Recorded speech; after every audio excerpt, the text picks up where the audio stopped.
Bostonian versus the book. That was Aaron Rodgers' thing. It's your quarterback in the first round. Yeah. It's a luxury pick. We don't have the luxury. We're trying to win right now. I'm in a window right now, and you're going to say, no, we're going to plan this for the future. With a guy who had 4 years, 4 seasons ended by injury. 4. Like, Michael Penix is a walking injury. Like, what are you doing taking him in the top 10? The Bostonian versus the book. And now you have to qualify in these majors. You got to go do it, man. Like, and it just comes off really petty to sit up there and be like, I'm not. You know what you signed up for. So I don't like the pettiness. And I 100% think Taylor Gooch should be in the major championships. Mm-hmm. So in the same note, I'm saying this, but also it's like, hey, this is the world in which we live in right now, and you don't deserve anything. Only on SportsGrid. It's smarter to be on SportsGrid. Your 24/7 sports wagering network. The early line. Magical and historic season in Lincoln, Nebraska continues. He is the best player in the NBA, but also in the biggest moments where the national media is watching. Newswire. Something that we have never seen happen before with one of the iconic coaches in the game. Pharrell coast to coast. The team covers. It's automatic.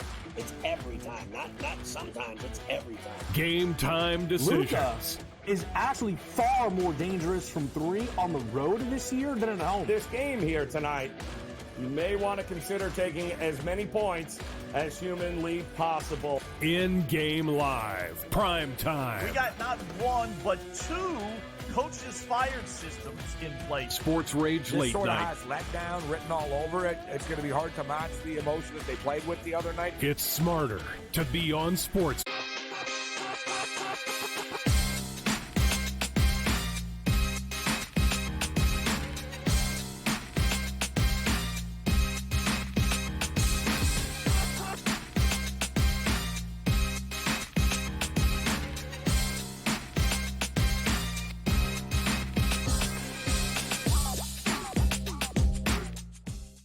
And welcome in, a very happy Wednesday to you. It is Game Time Decisions here on the SportsGrid Network. I'm Joe Raineri, and here we sit on September the 25th, the final week of the regular season for Major League Baseball. Still a couple of Major League Baseball playoff spots jockeying for position up for grabs, and at least for 2 teams, they're going to have to maybe go beyond the regular season in order to figure out if they made the postseason and who they might be playing. And that, of course, is the Braves versus the New York Mets. As we welcome those of you joining us here, I'm Joe Raineri, and looking forward to the postseason if we can ever get there. And if you're the Braves and Mets, you're going to have to wait a little bit longer due to the fact that this all-important series, which Game 1 was taken by the Braves last night, there is going to have to wait until after the regular season while everyone else is done. And these 2 teams are going to have a double header set right before the eve of the 2024 Major League Baseball playoffs. Why? Well, there's a hurricane barreling right now in the Gulf Coast that is just about to skirt past Florida into Atlanta and states beyond coming in. Hurricane Helene at this point is not showing any signs of slowing down, and Major League Baseball had decided that, no way are we going to think we're going to be able to get this game in with the amount of rain and wind that is coming. Major League Baseball announced that they plan to make both of these games up as part of a straight doubleheader on Monday. And that's interesting because that's the day before the 2024 postseason begins. The first game will begin at just after 1 o'clock Eastern time. The second game will begin, they said, 40 minutes after the first one ends. Now, everybody was off on Monday between the 2 teams. Everyone is off on Monday, rather, for the end of the regular season and, of course, before the wild card series. But there still could be plenty to be decided between these 2 teams. The Mets entered today a half game up on the wild card spot, and the Braves are a half game behind the Arizona Diamondbacks for the number 6 seed. So chances are that at least one of these games coming up Monday will be necessary for either of these two teams to maintain their spot. And if you're the Braves, yeah, you're going to need these games. And it was a good win for them last night, but they are hoping that by the time this Monday doubleheader rolls around, that maybe, just maybe, the Arizona Diamondbacks will continue to collapse. And of course, that coming after a just wild 11-0 loss last night to the Giants. And now all of a sudden, the wheels are falling off the Arizona Diamondbacks in a big, big way. So we'll see what happens. It's kind of unprecedented here, but while everyone else will be packing their bags and saying, all right, it was a great regular season, there's still going to be a lot of questions to be answered on Monday with that doubleheader between the Mets and the Braves. Also up for grabs. How about the Padres turning a triple play last night and giving themselves another opportunity here to not only overtake the Los Angeles Dodgers and win the National League West, but maybe, quite honestly, a National League pennant or maybe even a World Series could very well be in the future of the Padres, who are sitting right now at 91-66, just a couple of games behind the Dodgers here, who are 93-64. This was a 3-game series, started last night, and what a unbelievable way to end it for the Padres with a triple play. Now these two teams, again, separated by just 2 games. Boy, a 3-game sweep would be something else for the Padres. They could be, by the time this series is over, tied for the division lead with just 3 games remaining. And boy, oh boy, this is going to be a fun one tonight, too. Dylan Cease will be taking on Jack Flaherty. Both of these guys were, well, in Jack Flaherty's case, a midseason acquisition, but Dylan Cease was the big offseason signing for the Padres. And if we're being honest, with all of the injuries that were surrounded this Padres team, yeah, as Dylan Cease, who went a good month and a half during the regular season, where it wasn't even a question who was the best pitcher in Major League Baseball. It was Dylan Cease by a mile. And he's also been the most stable force in that rotation, as we've seen injuries to Musgrove. Where did he go? Yu Darvish also injured most of the season. If it wasn't for Michael King, former New York Yankee, and that of Dylan Cease, where would this Padres team be? Because it did not start out well. We're talking about a team that started the season 50-50 through the first 100 games. And look at what they have done ever since. They've lost a total of 16 games since the 100-game mark. They have clearly been one of the best Major League Baseball teams for quite a while now. And if the Dodgers are not careful, yeah, in a couple of days, the Padres could be your National League West champions with an opportunity to do some damage here in the postseason. The Dodgers are going to try to do their best with Elmer's duct tape, maybe a little crazy glue, to try and do their best in order to hold on here. That starting rotation, it's got issues, and I've got big questions heading into the postseason on whether or not the Dodgers, Ohtani aside, I mean, they certainly have the bats and they can do some damage hitting, but in a short series, and like we're seeing right now, that starting pitching is going to be a problem in the postseason. I don't see them scoring 10 runs a game. I don't see Ohtani going 6 for 6 with 10 RBIs and 3 home runs and a whole lot of postseason games.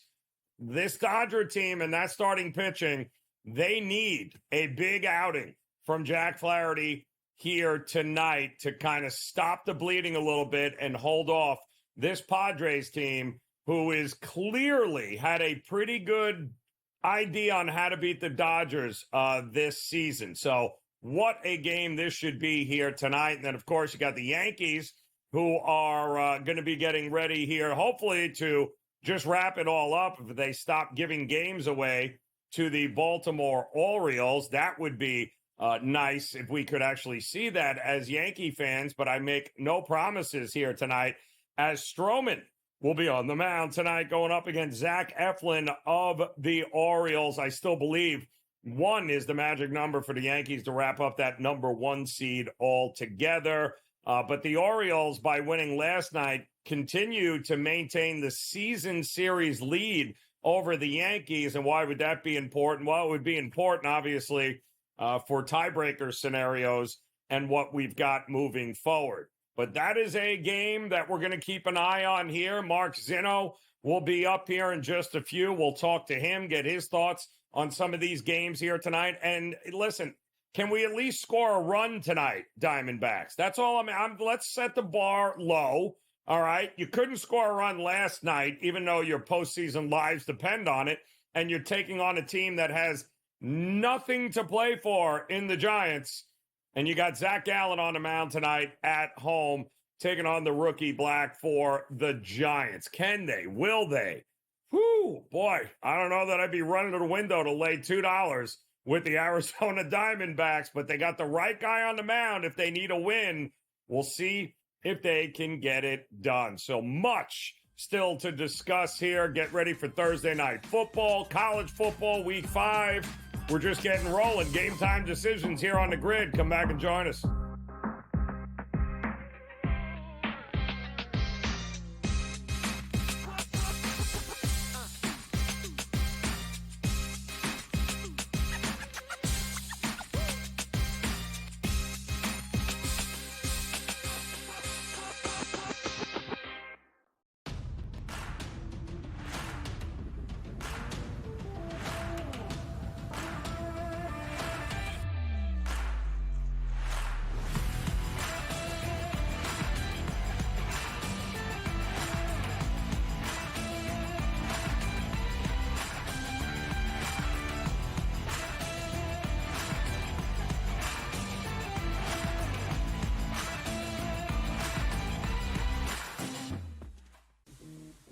Right here with you on Pro Football Today on SportsGrid. Odds in motion, trying to see what lines have moved throughout the week. Never felt more comfortable in this set than I do for this year. I am ready. I'm just getting angry. The hot takes are going to be here all long, people. What in the world is going on in Miami, Dom? It's not particularly anything to shy away from just because many people are on top of it. Hot take, hot take. I think this line is asking you once again to take New Orleans. Pro Football Today, only on SportsGrid. The sharpest football contest show in the land, the Las Vegas Football Contest Show, focuses on Circus Sports Million, Circus Survivor, and the Westgate Super Contest, handicapping the games and releasing our contest picks every week of the season. With 2 former Super Contest winners, Brady Cannon and James Salinas, a former NFL player, Mike Pritchard, and over $1 million in contest prize money won combined, the Las Vegas Football Contest Show will have you prepared this season like none other. There is going to be an energy to game time decisions that you will feel night in and night out. We're going to go through every single thing, and I've got a great team behind me that's going to help me get the job done. I want this to be the place that people come to. We are going to hit every single one of those markets that you need to know about. There is not going to be a better place, I promise you, than Game Time Decisions. We will have everything at our disposal, and we will use that to our advantage. I'm Kevin Walsh. Tune into Game Time Decisions from 6 to 8 p.m. Eastern on SportsGrid.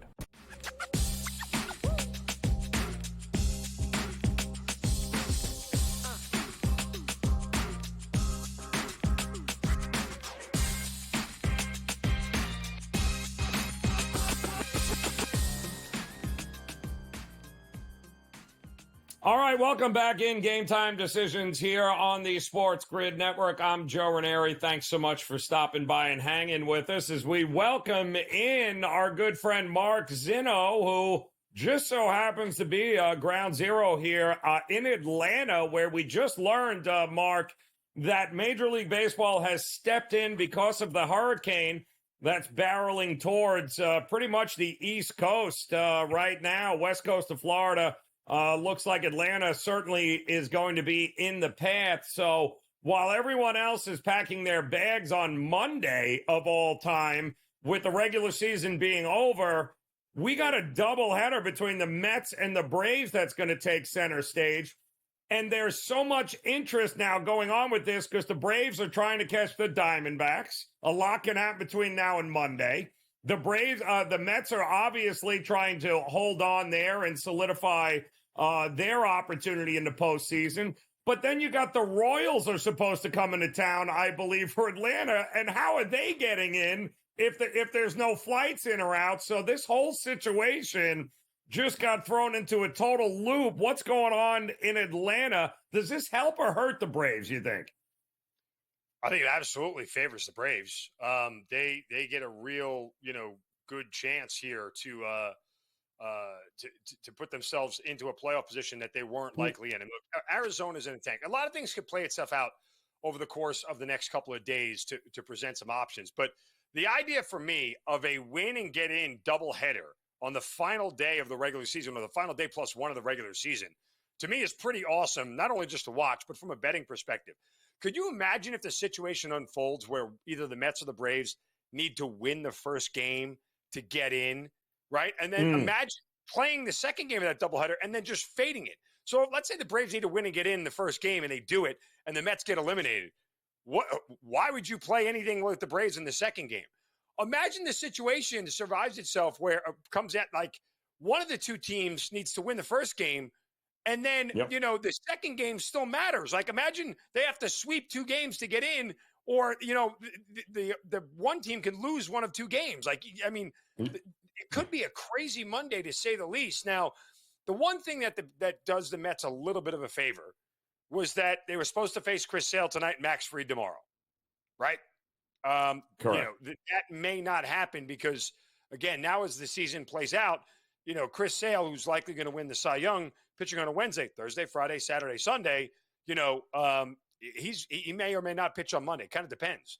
What do you do with your starters in that spot? If you're in a win and get in, does Sale pitch then and then not pitch in the first round of the first game of the wild card? Might not even pitch the wild card series unless it's in relief for an inning or two.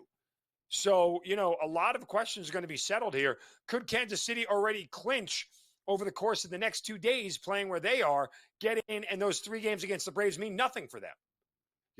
So there's a lot that can shake out here that really could turn the tide. I mean, it's kind of always unfortunate when a hurricane comes in, especially when it's headed like directly at my house, which is 5 miles from the stadium. Nonetheless, but we'll hunker down here at Casa de Zino and avoid just the rain. And by the way, to all the people in Atlanta who are buying flashlights and toilet paper, you're an idiot. You're an absolute idiot. The storm's going to be on in 2 days. You're not going to run out of toilet paper in 2 days, okay? Just relax, okay? And your phone has a light on it. You see? Like, it's just, Yep. Some people opt to buy food. Others opt to buy toilet paper. It's priorities here. Zino, I would also... Food, you won't need the toilet paper. goes hand in hand, my friend here. The other interesting thing is the Mets have to fly to take on Milwaukee for a 3-game set. Now the Braves, it's right. The Braves get to stay home, and unfortunately, though, it'd be great if they had like the White Sox or a team that was playing for nothing, but they got a team battling in the Royals who are trying to solidify a playoff spot here. So again, that's supposed to be Friday through Sundays. We could be playing a doubleheader on Sunday. If one of those games gets canceled, right, then you've got to double up on the Kansas City game. Here's what may happen in the next 2 days for the Brewers, right? Because they currently sit 3 games behind the Phillies and the Dodgers for the top seed. If the top seed actually matters to the Brewers, don't know that it does, but if it does, and they lose a game in the next 2 days before the weekend, the final 3 games mean nothing to them against the Mets. Right.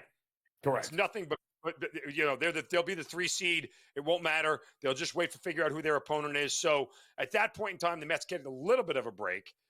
What you don't want to see happen is the Phillies lose, the Dodgers lose, and the Brewers win tonight, because that puts them, hey, now we can catch these guys and we still got meaningful baseball to play. So what you hope is that the Brewers lose, Phillies and Dodgers win, Phillies and or Dodgers win and end this thing, top seed is out, right? Like that kind of is the best case scenario for the Mets. So then Milwaukee works on, hey, let's establish our rotation.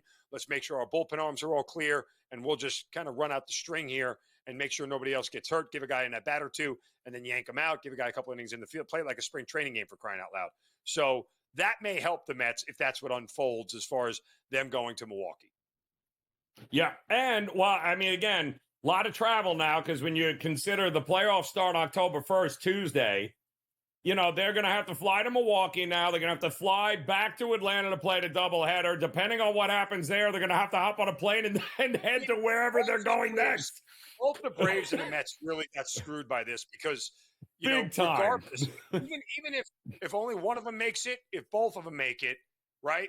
Yep. They are in a situation where their ace likely will not be able to start the first game of the Correct. wild card round. Like, that's just Correct. the reality. You can't go to the Yep. wild card if you can't get in. And if they're in a win and get in on that Monday, if one of the teams needs a win to get in and it's Sale's turn on the rotation on Monday, guess what? Instead of pitching in a wild card game, he's pitching in Yep. games 161 or 162 to get them in. And then he's basically, again, he's a reliever for the rest of that series. So, it's a real strategic disadvantage.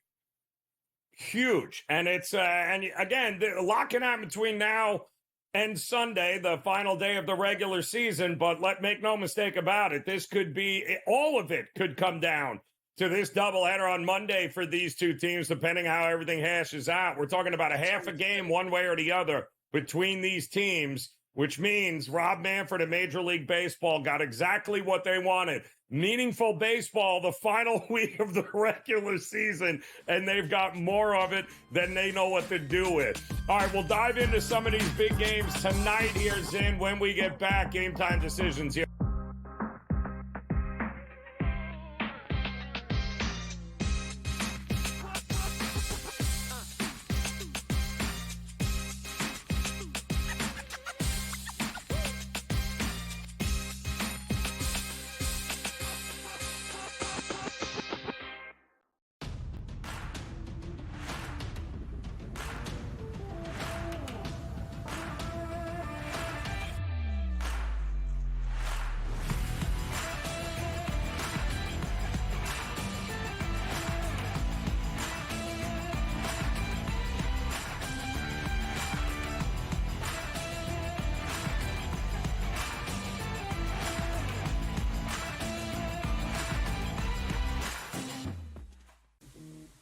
Right here with you on Pro Football Today on SportsGrid. Odds in motion, trying to see what lines have moved throughout the week. Never felt more comfortable in this set than I do for this year. Brady, I'm just getting angry. The hot takes are going to be here all long, people.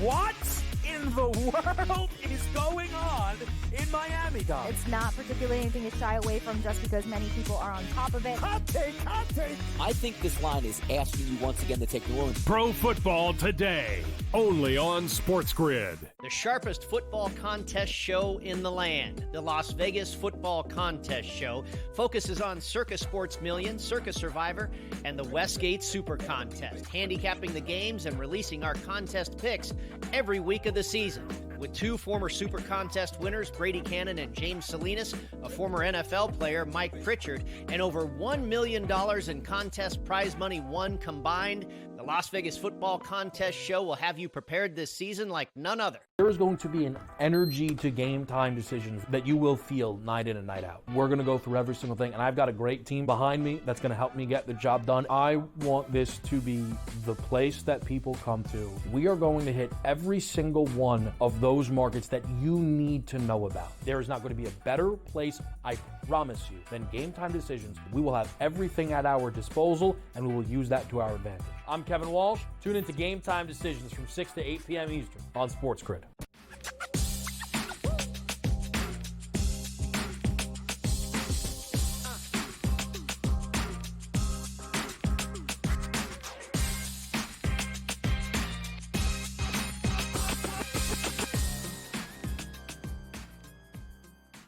All right, welcome back in. Game Time Decisions here on the SportsGrid Network. Joe Raineri alongside Mark Zinno as Major League Baseball getting underway here tonight as this is the final weekend of the regular season. So let's talk about some of these important games coming up here tonight. And I'm about setting the bar low.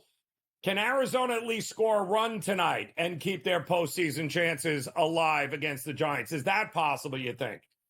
It has been bad what has happened to their bats. Like, these are some of the best bats all season long, and they can't seem to buy a hit right now. With what is going on with Arizona right now. And look, you get a favorable situation with Zach Gallen at home tonight.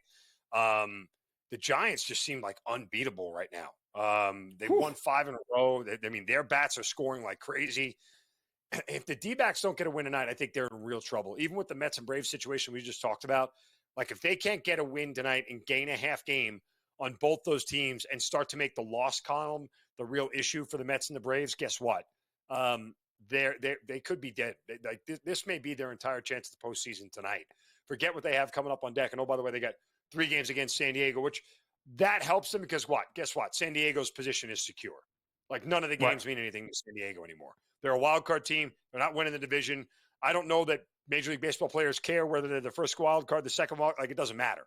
So they seem pretty secure. They'll get a lesser version of the Padres, but they need to win tonight. And if they don't, I don't know what to tell you. Look, you get their best starter on the mound, desperate spot here. How do you not play on Arizona? Can you play it at that number? Hell no, you can't. But if you believe that the bats are going to wake up, you may as well lay the 1.5 with the D-backs. It's crazy. 7 of their last 8, they swept the Royals. They took 2 out of 3 from Baltimore, and now they've already won the first 2 against Arizona. But, hey, you got the guy that you want on the mound at home tonight, Zach Gallen. Now you got to go out and get it done. I don't hate the over in that game either. You mentioned the Padres. Here they sit now, just 2 games out of the National League West title there in this race with the Dodgers. Look at this battle tonight. How about Dylan Cease on the mound going for him, taking on Flaherty? It's a hell of a pitcher's battle, or is it? Should we be looking at an over in this spot? Again, I bet the Padres last night. I'm doing it again tonight. I have a future on the Padres to win the National League and win the World Series. I think they're the better team.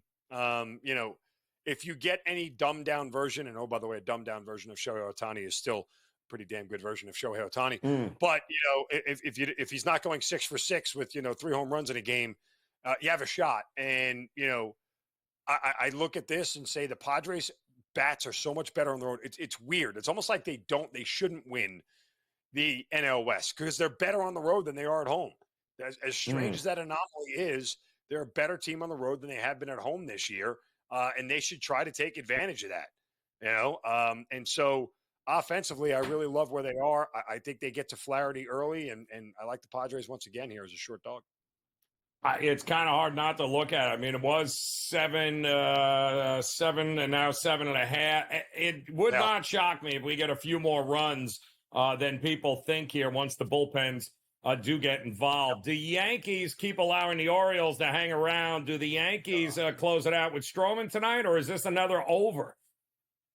I mean, look, somebody asked me Stroman versus Cortez. Did you change your mind? I go, is there really a difference between Stroman and Cortez? They both kind of stink. Yeah. But neither one of them is going to get a start in the postseason. Neither one of them is going to be part of this. Shouldn't even be part of the postseason roster, to be perfectly honest with you. Cortez reminds me of Kenny Rogers in '96. How do you like that reference if you're a Yankee fan? I remember that. Miserable every time he gets on the mound. I know he's been good as of late, but nonetheless, look, the bottom line is that as much as I think the Yankees, can clinch tonight and should clinch tonight, I'd play them in the first 5. Why? Because if they're not up early and their bullpen can't do the rest of the job, then guess what? It doesn't matter. Like, they have to get up early. That was the problem with last night. They were playing from behind the whole time, and they're not good coming from behind. And, I just, why sweat this whole thing out when you don't need to? If it's going to be low scoring, the Yankees have the edge in the bullpen. But if they don't score early, the Yankees aren't good at coming back late. It's not their deal. They might play much better with a lead. So Yankees first 5 for me. All right, thumbs up, yes. Thumbs down, no. Zenfer, we get you out of here. Are the Twins done? Oh, that's right. Yeah. Oh, you think they're still going to hang around? You think? I mean, they should. They have the pitch after last night. What happened to Bailey Ober? If they can't bounce back tonight, God. They deserve to be done. All right, Zeno, get out of here. We'll talk to you again. Game Time Decisions will be back next on.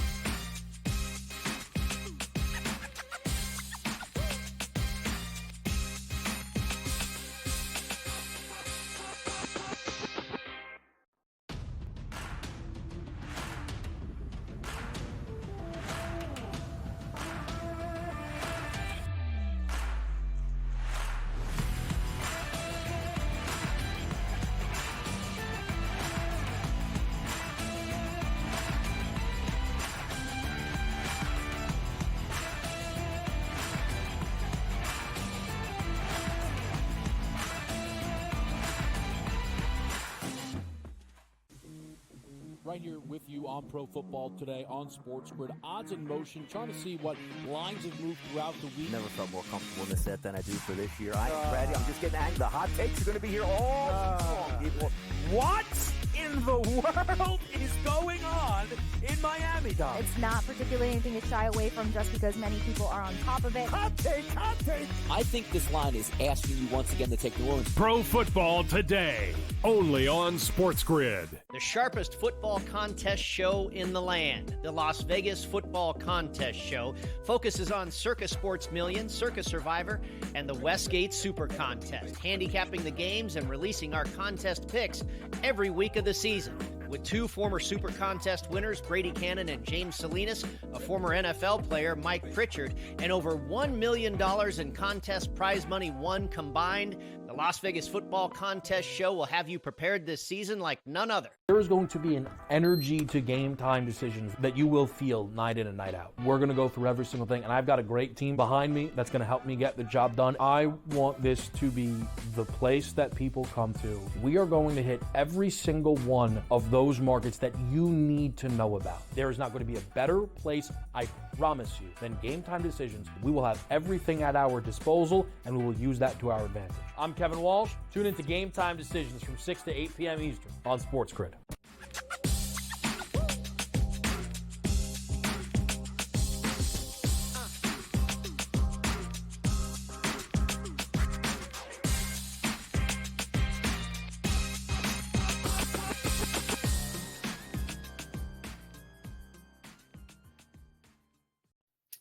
All right, welcome back in here. Game Time Decisions here on the Sports Grid Network. I'm Joe Raineri. Appreciate you stopping by as we embark on week 5 of the college football season here, and now it's starting to get good. Why? Well, we got a lot of conference games that are starting to take center stage here. We got a couple of really big ones here this week. I know a lot of eyes will be on Bama and Georgia for sure, but there's a few other games too that we've taken notice, and nobody better to help us break down this week 5 slate than our man Kenny White in the house, back at it again. And Kenny, always a pleasure, brother.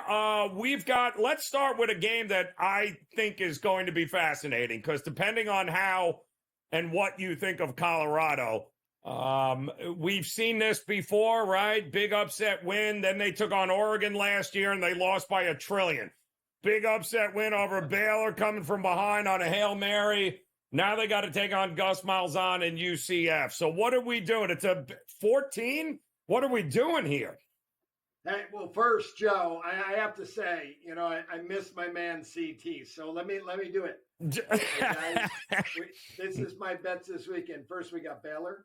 And we have Baylor. And then I want to take Baylor as my third college pick. That'll be my picks of the week. That's CT. Thanks, CT. All right, on to Kenny White. Here we go. Now, Kenny White, this is what he's got. He's got Colorado plus 14, Joe. Yeah, This is a team that can score through the air. They cannot run the football, and it's amazing. Everybody knows that. They have problems running, but they can use that short passing game, the screen game, to set things up. When you got a quarterback like Shedeur Sanders, he can get things done. Now, Central Florida, extremely easy schedule so far. Gus Malzahn's teams played New Hampshire, South Houston, and TCU. We saw what TCU did last week. SMU has looked horrible so far this year and crushed TCU. There were some turnovers, but it was only a +1 for SMU. So I like the schedule that Dion has played, and I think his team has gotten better after every game. North Dakota State, they've only won by 5. They didn't cover. They did have a chance to cover. Nebraska, they didn't look good on the road, but that's a really good team. At Colorado State, they took care of business. The defense stepped up. And then against Baylor, they were fortunate with a 45-yard missed field goal, which is a chippy in Colorado. But they went right down the field and scored to tie it, and they win in overtime. So I think they're more competitive than people think. I only made the game 6.5. I think Central Florida is the better football team, and at home should be the favorite, but not by 2 touchdowns with a quarterback like Shedeur who can backdoor you. Well, and that's going to be the key, right? Can that secondary of UCF hold up? Because we know they're not going to run, but boy, are they going to be able to pass and pass a lot. I don't know how in the hell you sweat out an under in this game, Kenny, if we're being honest. I don't know anybody that wants to look at the under in Colorado and UCF. I also know a lot of people that are very skittish backing Kansas, and with good reason, given the fact that, well, let's be reasonable. They've lost a couple of games now here, Kenny, that are head-scratching. But they do have an opportunity to get back on track here. That West Virginia loss after the break was brutal. But they're taking on TCU. So what do you think we're going to get in this one? I think we're finally going to get Kansas's best game. And Lance Leopold, I've talked about him so much over the course of this year already. He's one of my favorite coaches. The guy won 6 national titles. I know it was Wisconsin Whitewater. I know it was Division III. But go back and try to find another coach that went 109-6. He dominated the competition. He gets the job at Buffalo. It took him 3 years to build it, but he built it, and a horrible football program became the powerhouse of the MAC. Then he gets the Kansas job. Did not take him long. 3 years. They won 9 games last year. They got everybody back, their defense back, their quarterback, Jalen Daniels. As long as he's healthy, and he has been, what they need to do is take care of the football. They are -7 to the turnovers in 4 games. You know turnovers turn around. You can't predict turnovers. If they win the turnover battle in this game against TCU, they win by 2, maybe 3 touchdowns. I think they're the far better football team. I got their offense ranked 27th, defense number 30. TCU's defense, 68th ranked defense in the country. I have a 6-point difference between the two, and I'm giving at least 4 points to Kansas for their home field. Even though they're playing in Kansas City, they have a ton of fans there, and I think it'll be a big show with TCU coming to town. So, yeah, give me the Jayhawks here and Lance Leopold. Yeah, I mean, neither of those two teams have covered a game yet this year, which is just absolutely mind-blowing when you consider who those coaches are and these programs. But TCU, I'll tell you right now, I'm back in Kansas in the second half. I don't care what the number is. TCU can stop nobody in the second half, apparently. So I'm going to look to back them in the second half there. I know a lot of folks, too, a lot of Penn State alumni here, Kenny, are all hyped up thinking, no way. There is no way this number can be right with Illinois. But both these defenses can certainly get at it. I don't know how much offense we're going to get. What are you looking at with Illinois and Penn State here this weekend? Yeah, I made the game 22, Joe, Penn State, but there is a revenge factor, so I took 2.5 points off. I have Penn State 20. I'm not laying the points here. You're right. They're going to be – Penn State will be happy with a touchdown win. That's James Franklin. And, you know, his stats, they get overinflated by him running scores up against bad teams. I think this will be a little more competitive game than my number says, but I'm interested in the total. I bet it under already. I went under 48, Joe. Brett Bielema, we know what he's going to do. He is going to play power run football, 2 tight end set and run it right at you, and he's going to take his time. They are 121st in the country in pace, 30.4 seconds. Penn State's not much faster, 28.8. It's number 94. They play a little methodical. And you know what? Running the football, if you ask me who ran the football more this year, Illinois or Penn State, I'd have said Illinois.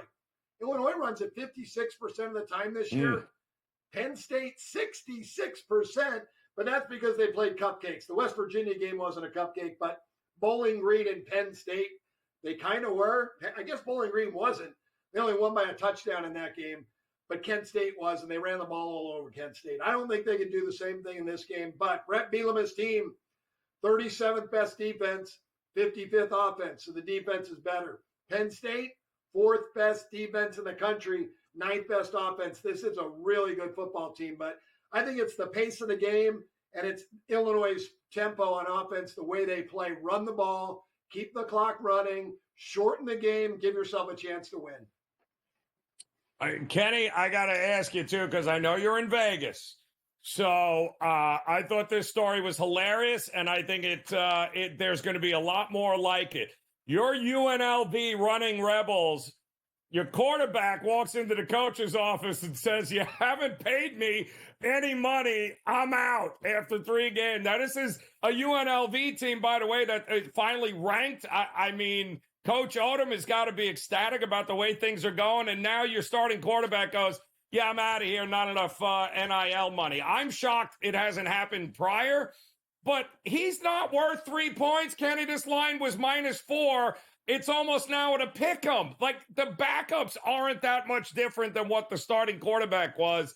Are you shocked that the move went that much after this was announced? Hey, I'm glad you said that, Joe. And you're 100% correct. This was a quarterback battle into the season, and Haji Williams, I thought was just as good. So Sluka's pass percentage, 43%. He's a dual threat. He's more of a runner than he is a passer. So I don't think they lose out. Now they hired a manager, or not a manager, but an agent. And the agent thinks he's worth $1 million. Next year he'll go to the Big 12 or the Big 10. He'll get $1 million NIL. I guess for him, you might as well take the money when you can get it, because he's not going to play in the NFL. No. And he's got to do it now because he can still keep the red shirt year because he only played in 3 games. So I get what the kid is doing, but the market, overreaction out of control. Overreaction. We'll talk NFL with Kenny White when we get back here on Game Time Decisions.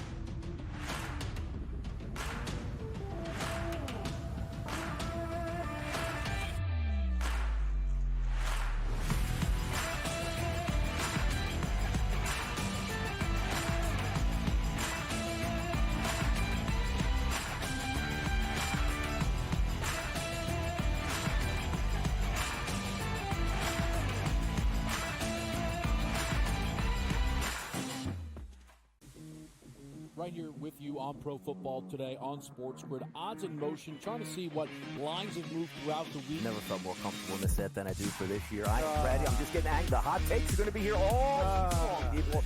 What in the world is going on in Miami, Dom? It's not particularly anything to shy away from, just because many people are on top of it. Hot take.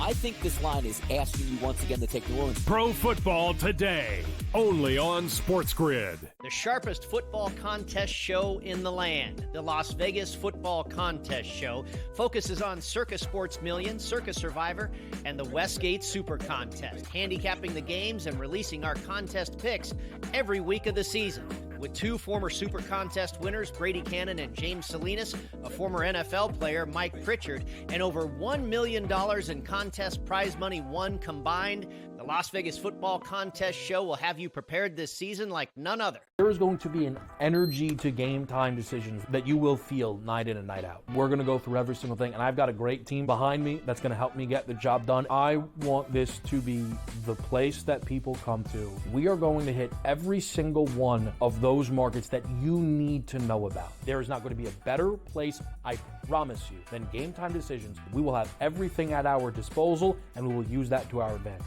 I'm Kevin Walsh. Tune into Game Time Decisions from 6 to 8 p.m. Eastern on SportsGrid.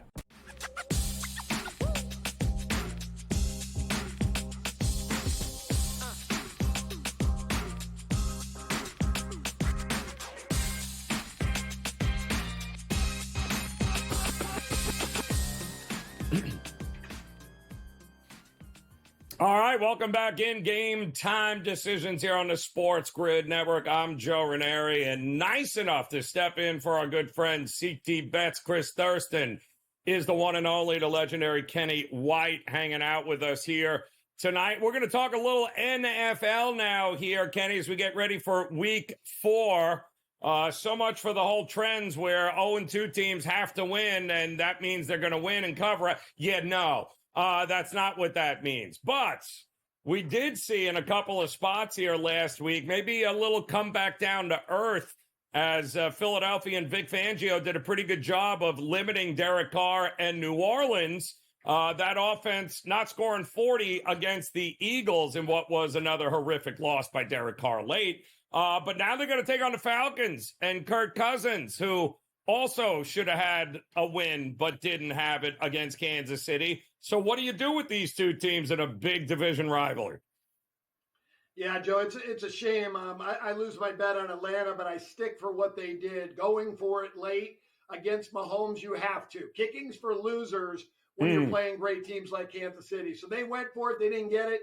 There was a DPI in the end zone that was not called. It was 100% pass interference, and they didn't call it. Atlanta should have had the ball on the 1 yard line and punched it in. So I like this team from the beginning of the year. I like Kirk Cousins. I like Matthew Judon and Justin Simmons. These two added to this defense. It's an absolutely loaded defense, one of the best in the NFL. I've got the defense ranked number 5, offensively number 12. The game's won in the trenches. They have the 7th best offensive line in the NFL. I love this team. I made this game 7. I think it's a bargain laying 1.5. The Saints offense is good, 9th best. I have their defense number 16 and overall 18th best team. I think they're just an average NFL team. We're going to learn a little something about both those teams here in bounce back spots. Looking forward to that one here. You've got to, people want to know whether or not you've been drinking before you pick the Browns-Raiders game here to talk about, Kenny, because talk about two teams that just people laugh at right now. The Browns, can they get any worse? I heard you had a tryout with the Browns for quarterback, but unfortunately that didn't work. So they are stuck with Deshaun Watson. But really, the Raiders, like, what is going on here with these two teams? Yeah, the Raiders made Andy Dalton look like the best quarterback in the NFL. He's the first guy to throw for 300 yards and 3 touchdowns in a game this year. Everybody wants to know what's going on. Well, defenses have figured out how to stop offenses, and the NFL is going to have to change some rules to make it easier for the offense, because defensive coaches do this in every sport. They figure it out and they dominate the game until the rules are changed. But the Raiders defense, come on, you let Andy Dalton carve you apart. I think Deshaun Watson's going to get better week in and week out. This guy's still one of the better spinners in the NFL. He really is. He's got mobility. They played a bad game last week. They're going to have a big crowd here. Cleveland travels well. They might have half the stadium, but I'm interested in the total, just 37. The Raiders can score. They can't stop anybody. So I think this goes back and forth. Cleveland, I have their offense number 14, but they got the 5th best offensive line. That's going to help their offense get better. And defensively, they're number 19. The Raiders, 29th ranked defense in the NFL. I don't care if it's O'Connell or Minshew. Doesn't really matter. They're both about the same. The Raiders are going to get points up here in this game. 37 it's down to. I don't know if anybody knows. It's indoors. Yeah, exactly. Weather won't be a problem there. And by the way, the Raiders can't run the ball. And they have a head coach that is dead set on being able to play hard-nosed and physical football. And they can't run the ball, Kenny, which is just mind-blowing to me. So we'll see if any of that changes in the game, but I'm kind of with you. That is a ridiculously low number in that game there. And then, of course, the game everyone's going to be looking at this week, the Ravens taking on the Bills. Can anybody beat the Bills? Yes, my Jets can, but that's a story for another show, Kenny. In the meantime, can the Ravens get it done and finally take down Josh Allen? You know, yeah, Josh Allen's looked great. And Joe, I've had to upgrade their rating 3.5 points from the beginning of the year. I looked at this team, rated everybody out at the beginning, said they lost a lot at wide receiver and they lost a lot in their secondary. I thought the secondary was weak, but Josh Allen, he must have had a great offseason, and he's in the greatest shape of his life. I've had to upgrade his rating. That's why the team is better. But I've had Baltimore's rating pretty high the entire year, and I think it's a team that's going to be very strong. My performance ratings say that the Bills have only played 3 points better than the average team. Now, Baltimore's underachieved, and they've played 3 points less than.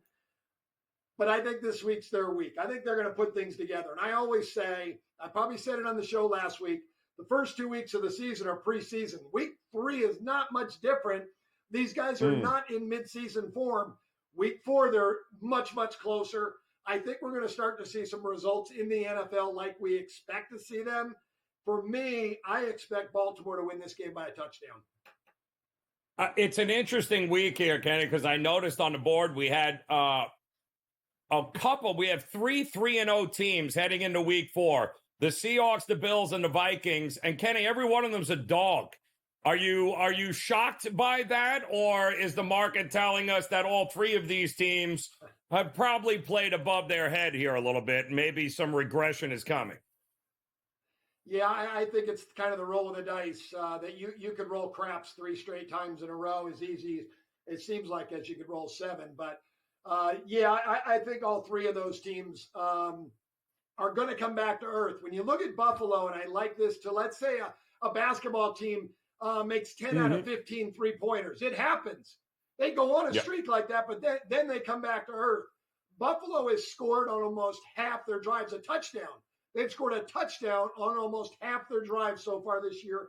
It's only supposed to be 30%. They're going to come back to earth, and I think this is a good week for that to happen. This is a tough spot to play at Baltimore.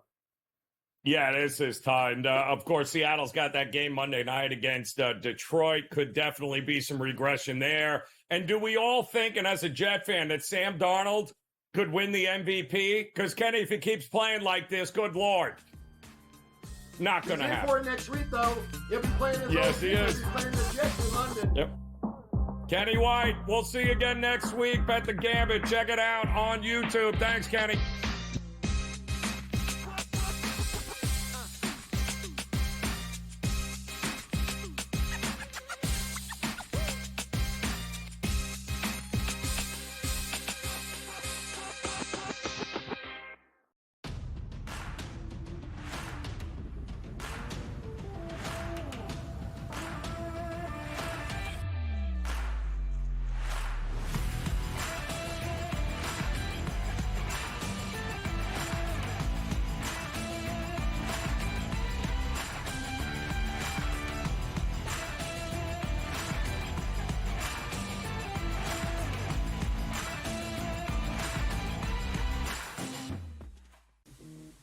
Right here with you on Pro Football Today on SportsGrid. Odds in motion, trying to see what lines have moved throughout the week. Never felt more comfortable in the set than I do for this year. Brady, I'm just getting angry. The hot takes are going to be here all week long. What in the world is going on in Miami, Dom? It's not particularly anything to shy away from just because many people are on top of it. Hot take. I think this line is asking you once again to take New Orleans. Pro Football Today, only on SportsGrid. The sharpest football contest show in the land, the Las Vegas Football Contest Show, focuses on Circus Sports Million, Circus Survivor, and the Westgate Super Contest, handicapping the games and releasing our contest picks every week of the season.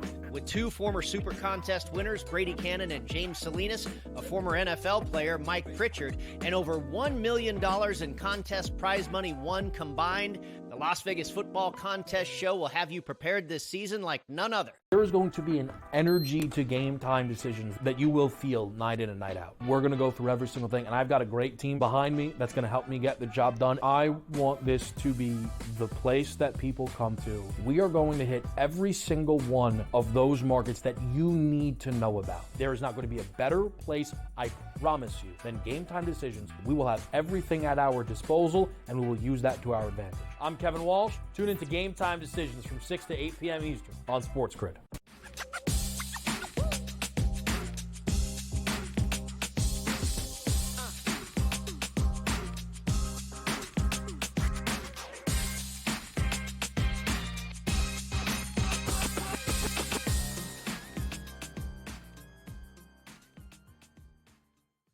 All right, welcome back in Game Time Decisions here on the Sports Grid Network. A very happy Wednesday to you here as we look to wrap up this first hour together. Much more to get to, including the coach, James Young, will join us here at the top of the hour. We've got WNBA playoffs to get and dive into, get a couple of best bets there for you here tonight.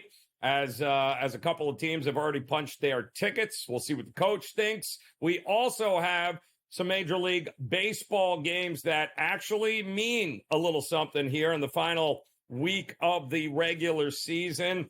And the news, the big news coming out earlier was that Major League Baseball, of course, postponed the next two games between the Mets and Atlanta. Both are vying for postseason berths and an opportunity. And right now, Atlanta, half a game out of that final wild card spot, which is occupied by Arizona right now. They ended up beating the Mets last night, but now they're going to have to wait until Monday. The final games of the regular season are on Sunday.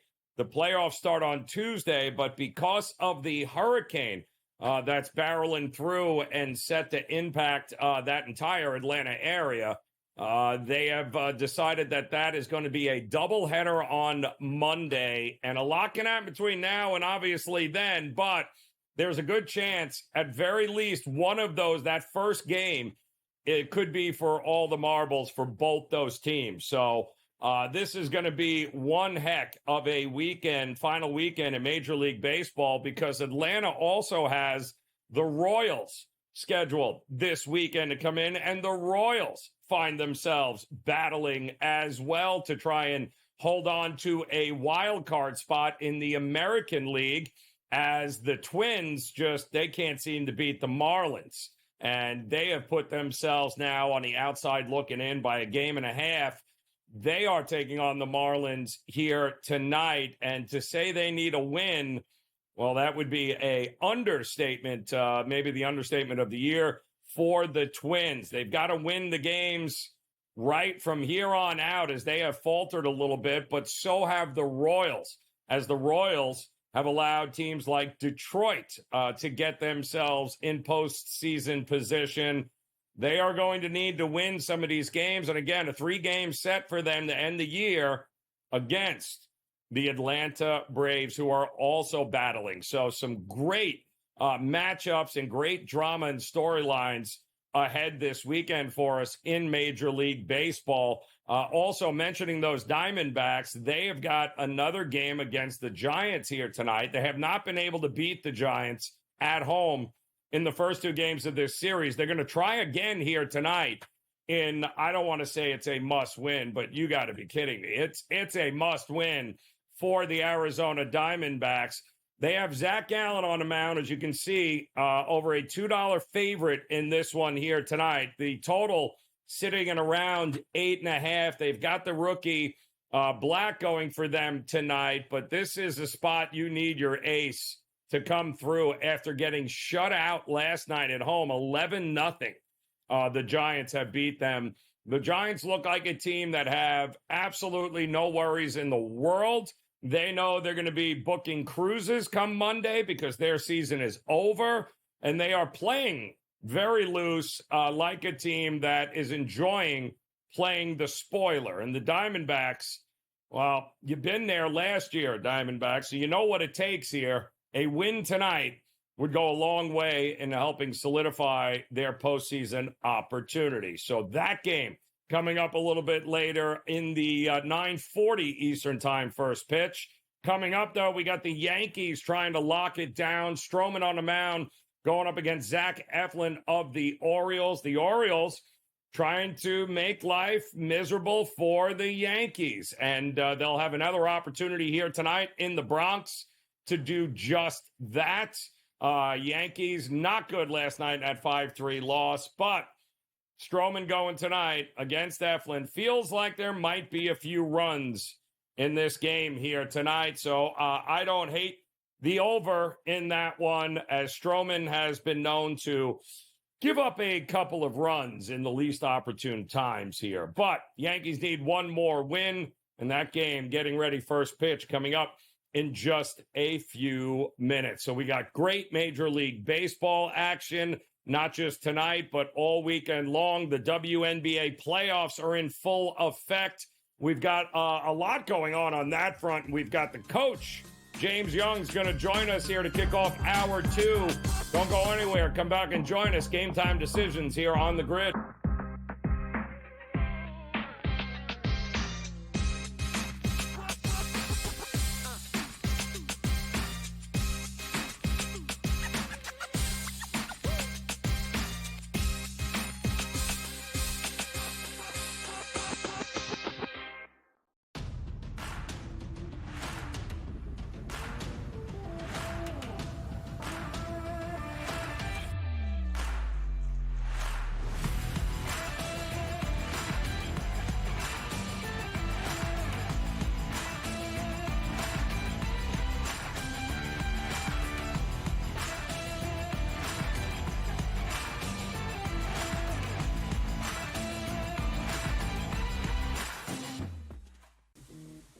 right here with you on Pro Football Today on SportsGrid. Odds in motion, trying to see what lines have moved throughout the week. Never felt more comfortable in the set than I do for this year. Brady, I'm just getting angry. The hot takes are going to be here all long, people.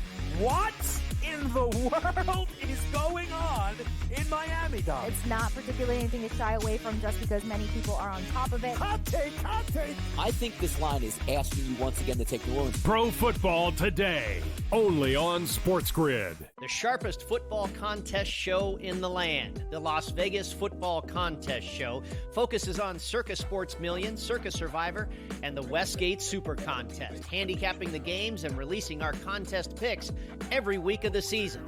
With two former Super Contest winners, Brady Cannon and James Salinas, a former NFL player, Mike Pritchard, and over $1 million in contest prize money won combined, the Las Vegas Football Contest Show will have you prepared this season like none other. There is going to be an energy to game time decisions that you will feel night in and night out. We're going to go through every single thing, and I've got a great team behind me that's going to help me get the job done. I want this to be the place that people come to. We are going to hit every single one of those markets that you need to know about. There is not going to be a better place, I promise you, than GameTime Decisions. We will have everything at our disposal, and we will use that to our advantage. I'm Kevin Walsh. Tune into GameTime Decisions from 6 to 8 p.m. Eastern on SportsGrid.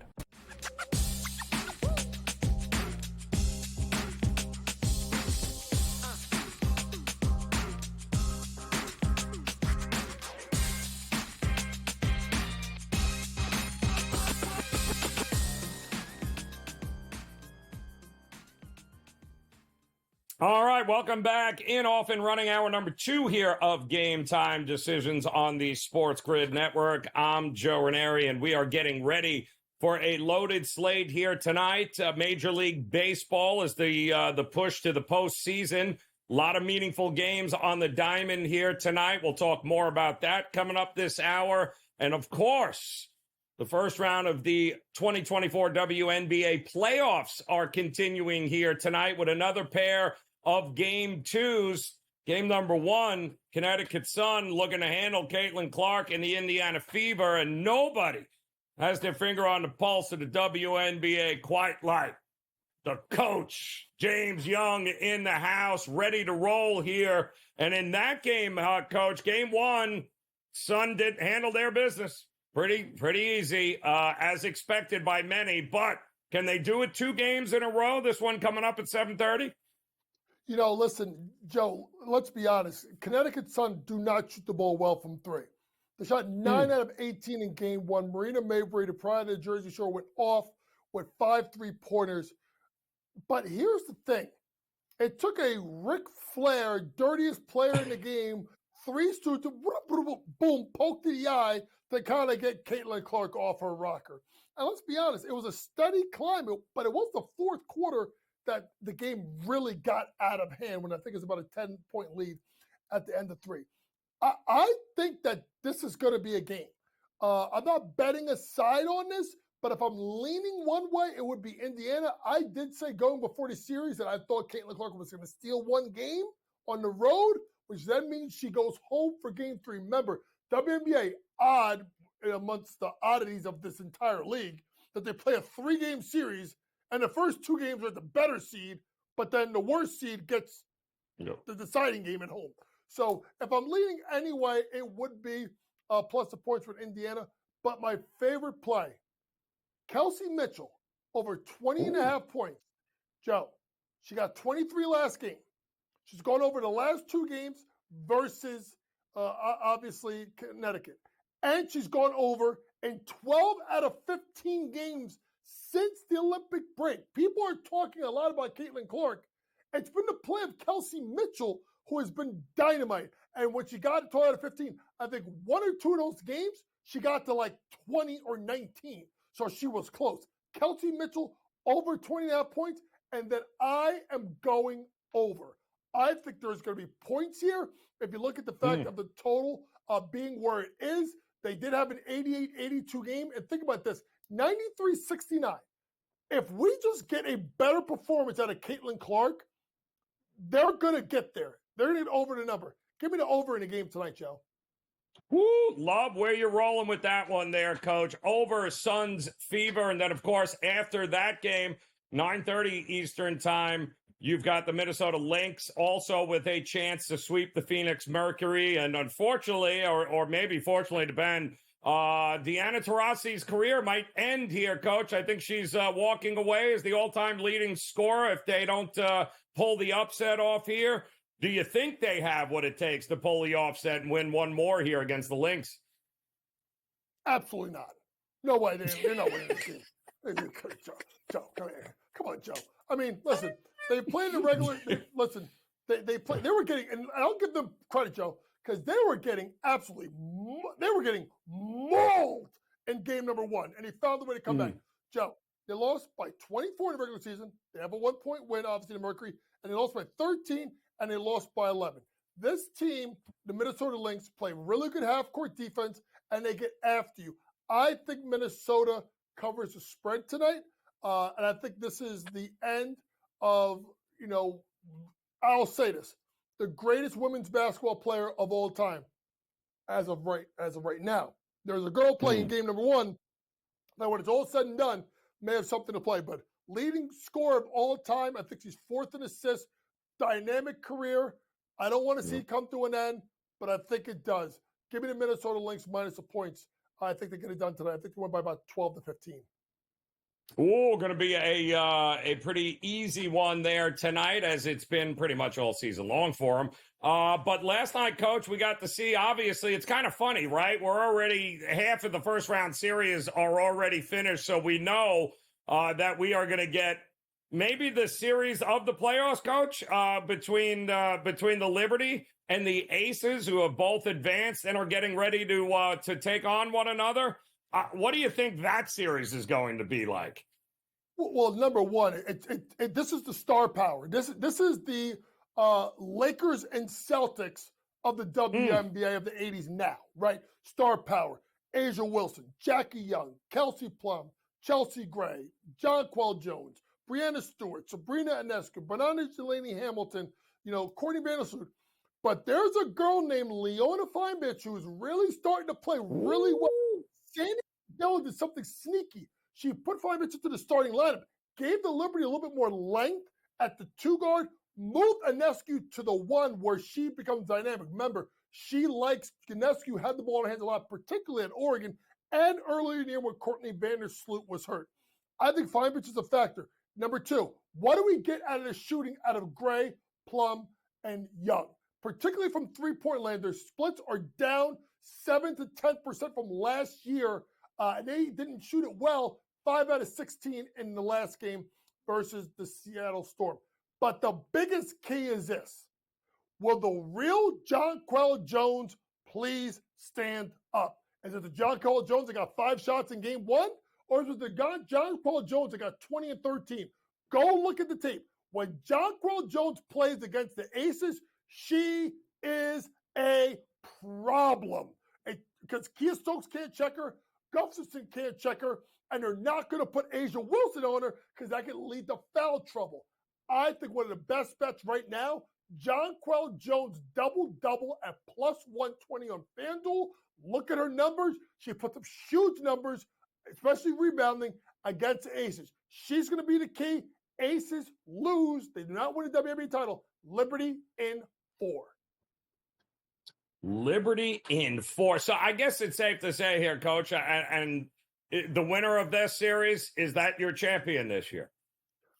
I wouldn't say that, Joe. I wouldn't say that because there's a team in the Minnesota Lynx that beat up on the Liberty during the regular season. They won the Commissioner's Cup and Barclays. They have arguably the best coach in the WNBA. Forget about what I thought about her rotations during the Olympics. That's a story for another day. And Cheryl Reeve. They have a top 5 player in Nafisha Collier. They have a stone-cold shooter in Kayla McBride. And they're one of the best defensive teams. Maybe I would say the second best defensive team besides Connecticut. Which then leads me to Connecticut. They could defend better than anybody else. And you notice, Joe, whether it's the NBA or WNBA, defense travels in playoffs. Slowing the game down carries in playoffs. No one's better defensively than Connecticut, and no one plays slower than Connecticut. The question for Connecticut, like tonight and in that series where they were to play, if they were to play the Lynx, is can they shoot the ball enough from three? That puts a lot of pressure on Carrington. That puts a lot of pressure on DeWanna Bonner, and it puts a ton of pressure on Marina Mabry. If Mabry can knock down shots, and I've been seeing this kid shoot the rock since she was 10, she can shoot it. She can carry them, but I still think at the end of the day, Liberty win the title. So we both of these, let's just say it's the Sun taking on the Lynx. Both these games going right to the wire, you think, both these series? Oh, yeah.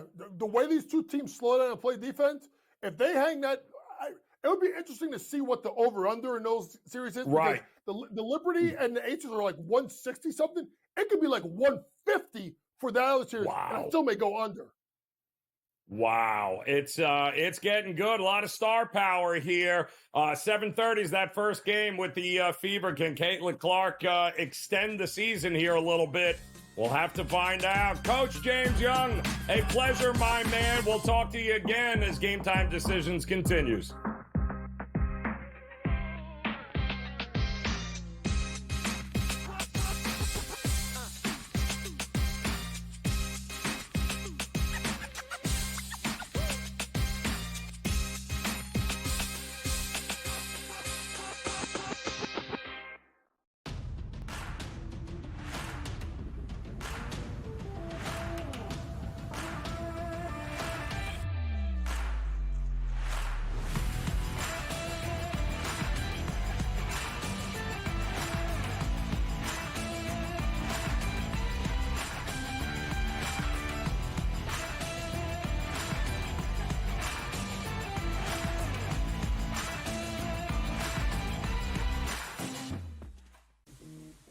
Right here with you on Pro Football Today on SportsGrid. Odds in motion, trying to see what lines have moved throughout the week. Never felt more comfortable in this set than I do for this year. Brady, I'm just getting angry. The hot takes are going to be here all long, people.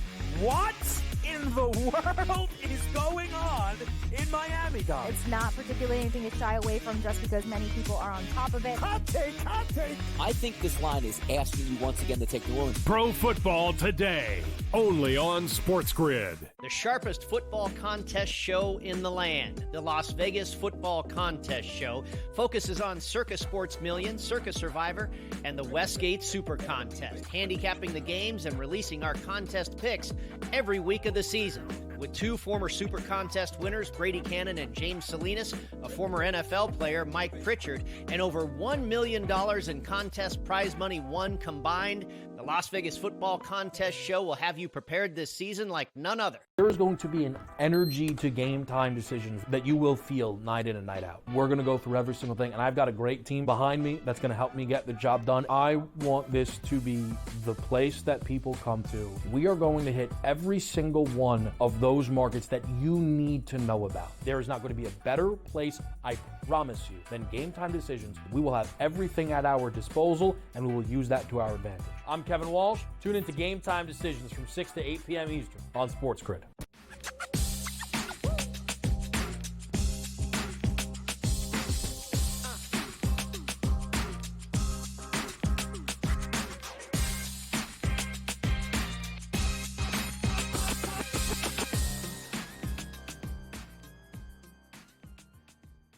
All right, welcome back. Game Time Decisions here on the Sports Grid Network. A very happy Wednesday to you, as kind of hard to believe, but here we are, the 25th of September, the final week of the Major League Baseball regular season, postseason, just around the corner. In fact, Tuesday is when the fun will begin as a quest for a World Series title.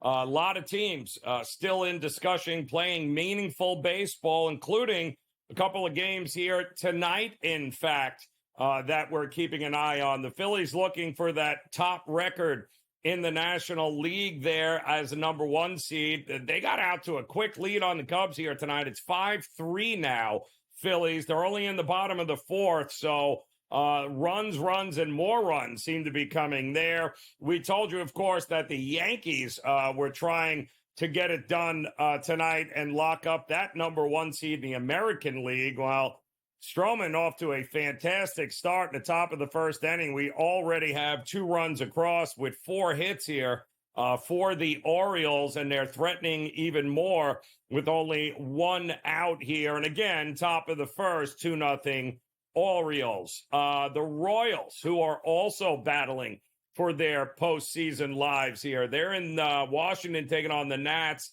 They have jumped out in front quickly, 1-0 in that game. And what's going to be interesting with the Royals is that they are going to finish their regular season in Atlanta taking on the Braves. And the interesting part of that is that the Braves have just postponed their scheduled 2 games with the Mets, and Major League Baseball has postponed it until Monday, where the Mets and the Braves will make up the doubleheader as Hurricane Helen is actually on its way in that path of Atlanta as well as Florida and straight up the coast there. So the Royals have to play this game here tonight, and then in all likelihood have to be able to get to Atlanta. The Storm, they're anticipating Thursday night into Friday.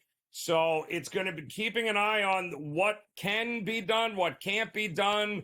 But the Royals have a lot of meaningful baseball games here left. They've got to win tonight, but at the same time, they're going to be taking on an Atlanta Braves team that also would love the game, the doubleheader on Monday, to mean nothing. That they could say they've already locked everything up because Arizona has fallen apart. Atlanta is half a game out of that final wild card spot as of tonight. The Diamondbacks, who also seem to be going through it right now, can't seem to beat the Giants. Their game is at 9:40 tonight, that final game against the Giants. So, boy, both those teams would love nothing more than those games to mean absolutely nothing here. But it's exactly what Rob Manfred and Major League Baseball wanted. We've got meaningful baseball in the final week of the regular season because of the extra playoff team, the extra playoff spot in the National and American League. So much still to be decided, and these games here tonight will go a long way in getting that decided. First pitch for the Twins, 7:40 tonight. Just horrific loss last night to the Miami Marlins. S. Woods Richardson on the mound here tonight, trying to right this ship for the Minnesota Twins. They can ill afford any more losses at this point through the weekend. They have finding themselves now at least a game and a half outside of the wild card spot, looking in as Detroit. And everybody knows about Detroit. Nobody everyone thought Detroit would have a better season, that they'd be an improved team. But what we have gotten from them has been nothing short of just unbelievable. We're talking a bunch of AA, AAA guys, young guys in the farm system that they have called up, guys trying to make a name for themselves. And what they have done is put an incredible run together with an opportunity to play spoiler for the Twins and take one of those coveted wild card spots and play postseason baseball. Nobody thought the Royals would be in the conversation for postseason, much less the Tigers. And yet, here we are. Tigers, in fact, already heading to the top of the third in Detroit, and they have a 2-0 lead over the Tampa Bay Rays here, who are just, the season can't end quick enough for the Tampa Bay Rays. But when you look at the standings right now with what we've got, Detroit is 83 wins into the season, if you can believe that, 83-74. Right now, they are 2 games ahead of the Minnesota Twins, 2 games. Kansas City is right there with them. They are tied for at 83-74. So that means Kansas City and Detroit, keep it simple. All you have to do is keep winning. If you keep winning, then you take care of it, and your destiny, of course, is in your hands. If you don't, then you're going to need help from teams like the Marlins, who are playing Minnesota here tonight. But Minnesota's got nobody to blame but themselves at this point, as the final month of the season has been disastrous. Just the last 10 games, they're only 3-7, and they can't seem to get it going. In the meantime, give Detroit credit. They're 8-2 in their last 10 games, and they are a big reason as to why they sit where they sit right now. If the season ended today, Detroit, Kansas City, and Baltimore are your 3 wild card teams. And speaking of Baltimore, I believe they just added another run on top of that for against Stroman. So we've got a 3-0 top of the first lead for the Baltimore Orioles. Stroman really, really pitching well here. 3 runs, already 6 hits in the top of the first inning here. Yankees haven't even batted yet. So things have gone from bad to worse for the Yankees. They put Cortez on the IL. Not that that really makes much of a difference, but Stroman, with any luck, this will be, in fact, the last start that Yankee fans have to see him throw for the rest of the season. I doubt very much we'll see Stroman in any postseason games, but you never know. Injuries do happen. So much going on the diamond here tonight in Major League Baseball. Postseason just around the corner and a lot at stake. We'll talk more about that. We've also got to talk President's Cup, Thursday Night Football. Come back and join us. Game Time Decisions here on the Grid.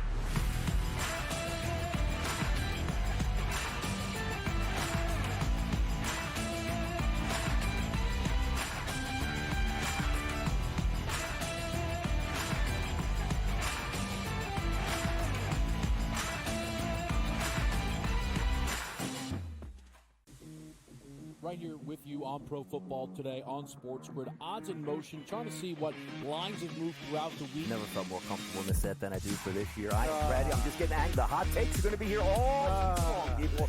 What in the world is going on in Miami, Dom? It's not particularly anything to shy away from just because many people are on top of it. Hot take, hot take. I think this line is asking you once again to take New Orleans. Pro Football Today, only on SportsGrid. The sharpest football contest show in the land, the Las Vegas Football Contest Show, focuses on Circus Sports Million, Circus Survivor, and the Westgate Super Contest, handicapping the games and releasing our contest picks every week of the season.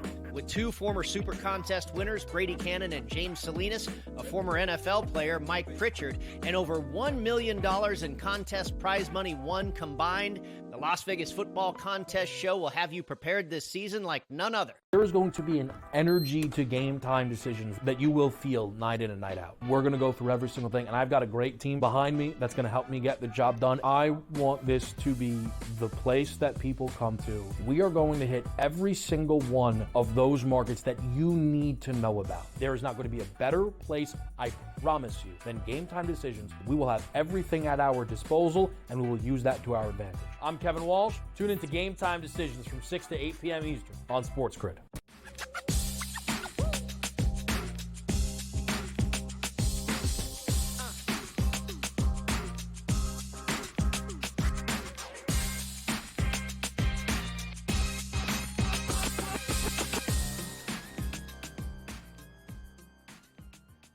All right, welcome back in. Game Time Decisions here on the SportsGrid Network. A very happy Wednesday to you as we are keeping an eye on the Major League Baseball slate here tonight. Still a lot to be determined for the postseason opportunities for teams like Detroit and Baltimore and the Royals, as well as Atlanta and the Mets and the Diamondbacks.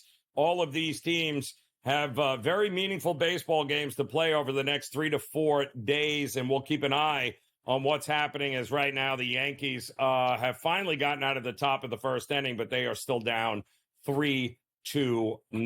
We also have week 4 of the NFL season coming around, and yep, that's going to kick off tomorrow night as Dak Prescott will get out of Dallas and head to New Jersey to take on the Giants as Daniel Jones coming off a nice win on the road against the Cleveland Browns. I mean, a massive road win as an underdog, something we're not often used to seeing from Danny Dimes and the Giants, but that's exactly what they did. Now, the problem is, if I'm Dallas, I can't think of a better game and team to face when things are not going well for them, as nobody is better against this Giants team than what Dak Prescott has been over his career. We are talking about a owning, and I mean owning. Dak crushes the Giants. He has for quite a while. In fact, Dak crushes the NFC East. If you go back to his time here, we're talking about 29-11 against the number versus the NFC East. He's 37-45-2 against the number against all other divisions. He has been the most or the second most profitable quarterback against the spread in his division. So he has dominated the NFC East. He has dominated the Giants. He's 10-4 against the number versus the Giants in his career. He's also 5-1 straight up and against the number in New Jersey on the road, taking on the Giants. In fact, he has not lost to the Giants since 2016. There is no reason to think that this isn't exactly what the doctor ordered for Dallas to get right and get right quickly, than taking on a team that you know you can beat and that you have beat. Also, I think getting out of Dallas and going on the road, never a bad thing for a team that is struggling. A lot of pressure, a lot of chirping, a lot of things going on when you're losing games on your own home field and in your community. Sometimes what the doctor orders is a nice road trip, get away from it all, hop on a plane, and go take on Danny Dimes, who has been single-handedly one of the worst ATS quarterbacks to back in any sort of prime time situation. Not good, Danny Dimes. So there's a reason why this game opened up -4, -4.5, and we're seeing 5.5s right now in the marketplace. This is a good get-right spot for the Dallas Cowboys tomorrow night. I laid the 4.5. I would still lay the 5.5 in this one here, because I do think good opportunity for Dak and company to work on some things and get it done. But I'm not taking anything away from Malik Neighbors, by the way, who has been absolutely unbelievable through 3 games for Danny Dimes. In fact, Malik Neighbors, 37 targets through his first 3 career games here, and Danny Dimes is his quarterback. That is the third most for a rookie that we have seen in a long time. In fact, the only guy to have more, 2 guys actually, to have more targets through 3 games, that would be the guy last year that had Matt Stafford throwing the ball to him in Puka Nacua. Terry Glenn, remember that name? Ohio State, 1996, 38 attempts in his first 3 games, and now Malik Neighbors there, 37 through 3. But again, the asterisk should be put that Danny Dimes is throwing him the football here, but there is no doubt he has quickly become a name and should be a household name for Giants fans for a very, very long time. He is a game changer, and we'll see if the Cowboys can do anything to slow him down. Should be a fun one, but it's a game in which I think Dallas handles rather easily. Brady Cannon stepping up next. We'll talk to him as Game Time Decisions continues on the Grid.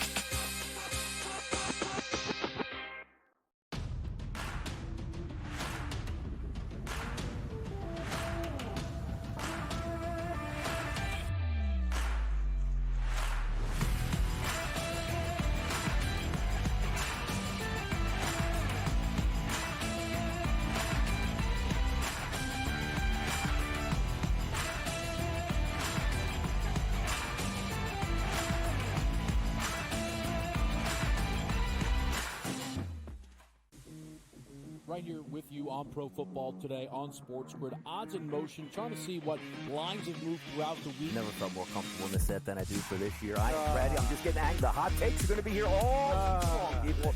What in the world is going on in Miami, Dom? It's not particularly anything to shy away from just because many people are on top of it. Hot take, hot take. I think this line is asking you once again to take New Orleans. Pro Football Today, only on SportsGrid. The sharpest football contest show in the land, the Las Vegas Football Contest Show, focuses on Circus Sports Million, Circus Survivor, and the Westgate Super Contest, handicapping the games and releasing our contest picks every week of the season.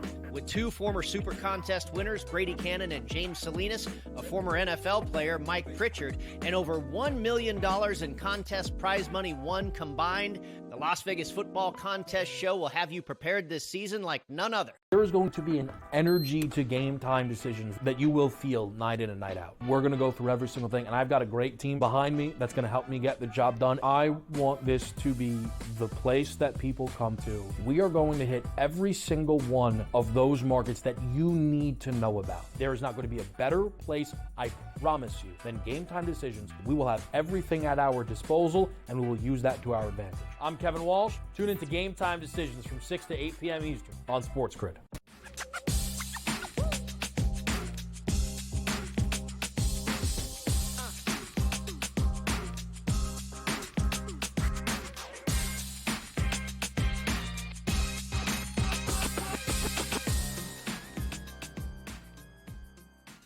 All right, welcome back in. Game Time Decisions here on the SportsGrid Network. I'm Joe Raineri, and in addition to a little Thursday night football to kick off week 4 of the NFL season, we've got college football, we've got Major League Baseball postseason around the corner, and we got one pretty big golf tournament left, too. The President's Cup kicking off here as Team USA taking on the international squad in Montreal in Canada, and nobody is ready to cash a few more PGA tickets here before the season's over than Brady Cannon stepping in here. And Brady, it's interesting tournament, interesting golf course. We've got, I think a lot of this is going to come down to, and there's no doubt with Team USA being such a big favorite, as you can see, at minus 240. We were just talking off air. I do think there will be some opportunities to cash some tickets here at better prices as this tournament rolls on. But what's your initial thought when you approach this President's Cup? Team USA wins, but how did they win is the real question here, Brady. Yeah, it's very interesting, Joe. Here at the Superbook in Las Vegas, if you want to try and bet Team USA to win by a certain margin of points, anywhere from 1 to 3 points, from 4 to 6 points, 7 points or better is the favorite. That's the lowest. I mean, the Superbook's telling us that the U.S. is going to crush them. And it's 9 years in a row that they've won the President's Cup, or 9 editions of this event in a row anyway. Of course, it's a biannual competition, almost exactly like the Ryder Cup. But instead of the United States against Europe, it's the United States against the rest of the world. And in this case, the team is pretty Canadian heavy because we're playing at Royal Montreal Golf Club in Montreal. The Canadian star Mike Weir is the captain. You've got 3 Canadian players on the team. And the United States, again, is heavily favored, like you say. You've got all 12 of their players rank in the top 25 in the official world golf rankings. Only 4 from the international side do. So once again, it's one of those competitions where on paper, it looks like the United States is going to dominate here. But, you know, our colleague and friend Cam Stewart, he bet the United States by 1 to 3 points. I bet the United States by 4 to 6 points. Again, you and I were talking before the segment here that I think, you know, the international side is obviously a pretty heavy underdog, but being in Canada and such a heavy Canadian influence on this team, the rabid fans in Montreal, there might be a little something for the underdog early. Maybe you bet them to get the first point or to win the first day, something like that along those lines. It's like betting the underdog for the first half in a football game, right? But eventually over 4 quarters, the better team is going to play out. And maybe we'll see that. I didn't get involved in that personally. It's very simple. I think you could go ahead and lay the minus 240 or minus 250 on the United States. But myself winning by 4 to 6 points, I was able to get plus 325. So a nice plus price if you can guess the right margin of victory.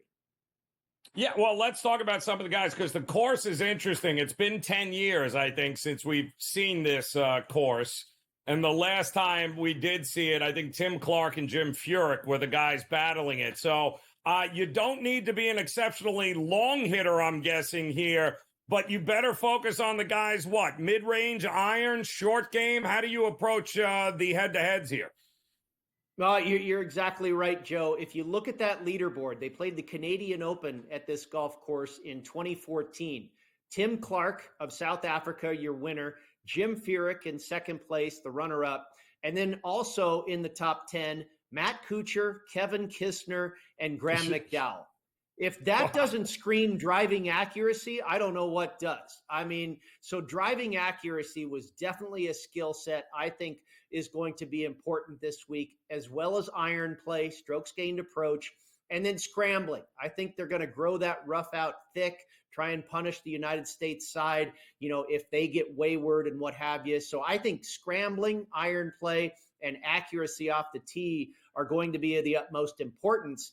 And we were also talking about a guy named Wyndham Clark, making his President's Cup debut, I believe.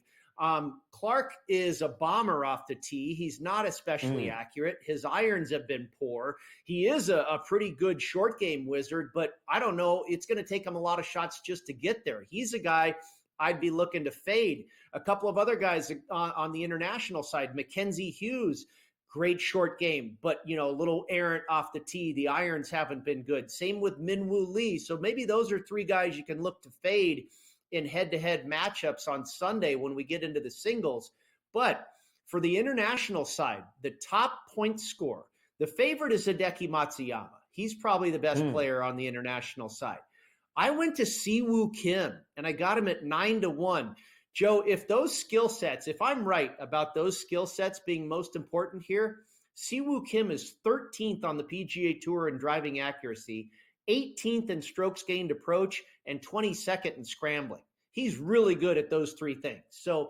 And he's got President's Cup experience. This will be his third one, and we know the international side has been drummed in the past. Well, Siwoo Kim has a positive overall record in the President's Cup of 4-3. So I think he's a good little longer shot to possibly be the top point scorer for the international side. So it's interesting. A couple of guys that are very that we talked about our interest are. The guy was he was a top 5, top 10 machine in Russell Henley this season. We laugh because nobody talked about him, Brady, but yet we'd look. Is he top 10? Another top 10 bet. He was fantastic here. Another guy that has done everything but win is Colin Morikawa. So. I still don't know what we're going to get from Scheffler because, quite honestly, I don't know what this, in the scope of things, does this. At one point, he's got to exhale a little bit, right? So who's the guy that might surprise us here? I got to think Morikawa this is going to mean a lot to him in this spot. I agree. You're right. He's done everything this season except for win. So maybe, he's got a little something extra he can grab here. He's motivated, you would figure, to possibly be top point scorer. I did bet him for the United States. He's in the neighborhood of plus 650 or 700. The thing with Scheffler, though, Joe, and we've learned this year especially, I don't know if he cares where he tees it up. He wants to kill you. So, he could be there too. And I know he's taken the lion's share of the action at probably every sports book in the country, especially the United States side, to be their top scorer. And you know how that goes. When the books are overloaded on one guy, it doesn't always work out so swimmingly. So I stayed away from the favorite, but went down a few notches to Morikawa. And then I also played Sam Burns to be the top point scorer because he's really been playing well. His last 4 starts, I think they're all top 15 finishes. So Burns has been playing well. He's also done well at the Canadian Open before. But, here's something. We talked about driving accuracy, and it's always the Europeans for the Ryder Cup or the international side. They want to narrow these fairways and grow the rough real thick and take the power out of the hands of the Americans and make them drive it straight, right? Well, the top 4 guys in driving accuracy in this entire field are all on the U.S. side. Scotty Scheffler, Colin Morikawa, Russell Henley, and Brian Harman. So in those stats I'm talking about, iron play, driving accuracy, and scrambling, the Americans lead the pack. So I think whether you want to lay the 250, try and guess the margin of victory, whatever it is, have some fun with the top point scores. It's going to be good. I really do hope the international side puts up a good fight, because with that Canadian fervor and enthusiasm up there, it could be a lot of fun. Yeah, I agree with you there. I think it's one thing we can agree upon is that he may give us an opportunity to get some prices better than what we can pre-tournament and hope. But come Sunday, no. There's only one way to look, and hopefully we can get in some sort of head-to-head matchup a better price somewhere along the line there. So, Brady, we appreciate it. It's Scotty Scheffler's World. We're all just living in it, my man. Enjoy the President's Cup. Game Time Decisions returns after this.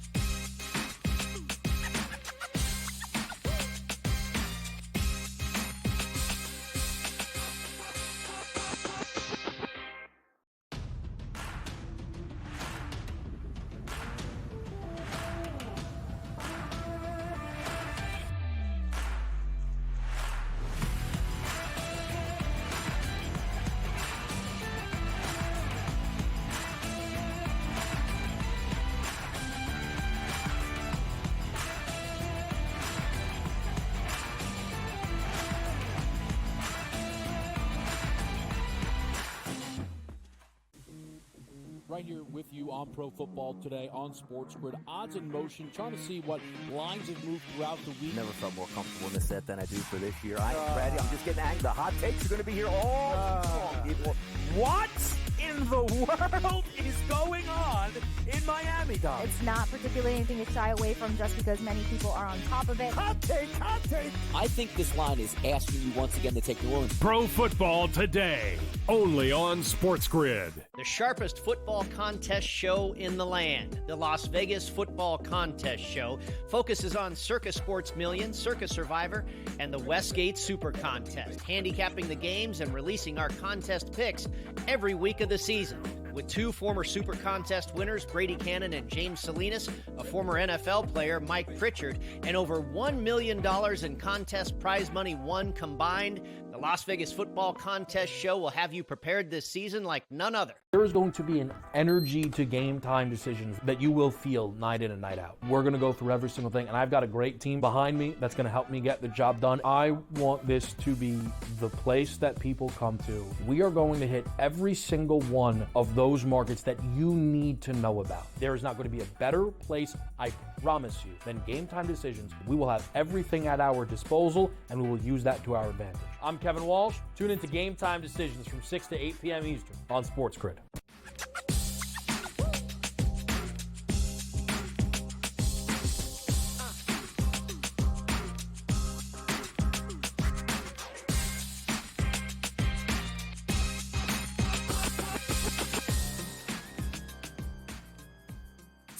All right, welcome back in Game Time Decisions here on this Wednesday now, September the 25th, as we've got plenty going on here across the board right now. Major League Baseball underway in the final week of the regular season. A lot of meaningful games still being played right now, which is what it's all about. It's what Major League Baseball wanted by giving us extra teams, wild card opportunities, and it is going to be a battle, that is for sure.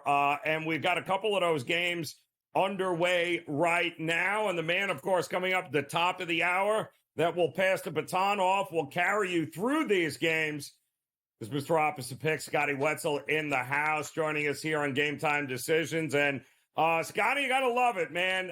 Here we are, final weekend of the regular season, and we've got a lot of meaningful baseball games, way more than I thought we would have here. So who'd have thunk it, right? An extra wild card spot in the American and National League.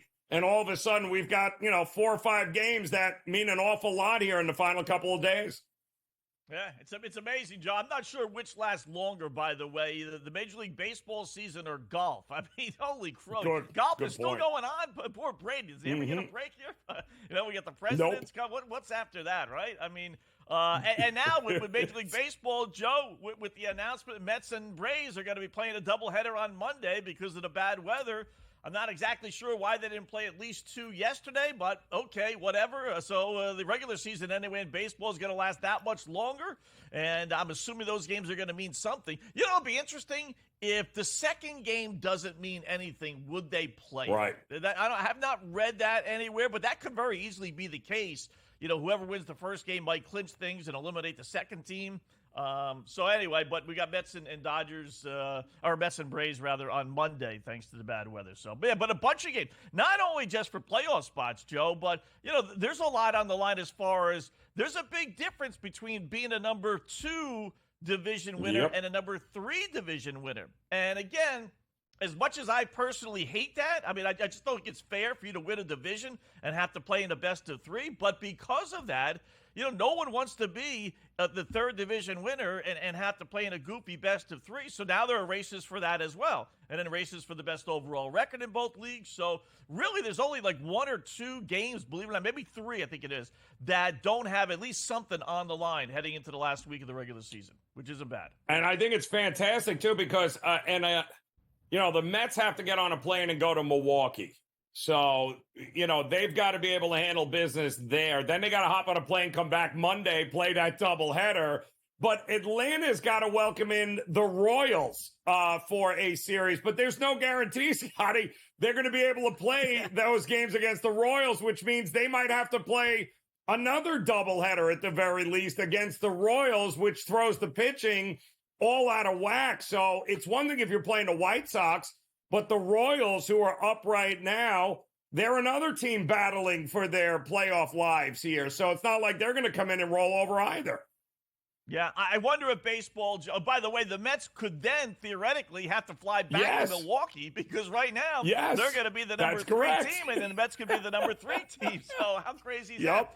I wonder, Joe, if baseball would step in and just say, listen, guys, we can't do this. This is goofy. TV networks are killing us and everything else. We're going to have to play somewhere neutral site. If you don't want to go to Kansas City, I understand that's not fair, but, whether it's New York or St. Louis or, pick some site that we can get these games in because we can't keep on extending the regular season. Yeah, no, you got to do something here at that point, or all of it will matter on Monday, which is also going to be extremely interesting too, with tiebreakers and those types of things. In the meantime, here the Yankees are down to the Orioles; they won't go away. But you are expecting maybe less pitching in one game tonight here. Is it you love the Cardinals down the stretch here, do you, Scotty? What are you going to do in this game coming up? Yeah, I need 2 more wins from my over on St. Louis, which I wrote off for dead, but all of a sudden they caught fire. Once they got eliminated and no pressure was on them, all of a sudden they started winning. So they're in Colorado. They won last night. I'm not going to go with St. Louis, but I am going to go with over 10, Joe, St. Louis and Colorado. Pitching matchup just spells runs. It really does. We got Austin Gomber on the hill for Colorado. In his home games, those games have allowed 10 runs or more in 8 of the 13, including 4 of his last 5. So he's been giving up a ton of runs at home. Eric Fetty for the Cardinals, he's pitching. He's got a road ERA of 4.5. 5 of the last 6 Rocky games overall have had 10 runs or more. So I'm thinking we're going to get some runs tonight. So over 10, St. Louis and Colorado. All right, a hell of a way to end the game last night for the Padres with a triple play. But the fact is, Scotty, 2 more games against the Dodgers, 1 tonight, and a hell of a pitching matchup, Dylan Cease versus Flaherty. They could very well, when this series is over, be tied with them for the National League West. But are you favoring Cease or Flaherty here tonight?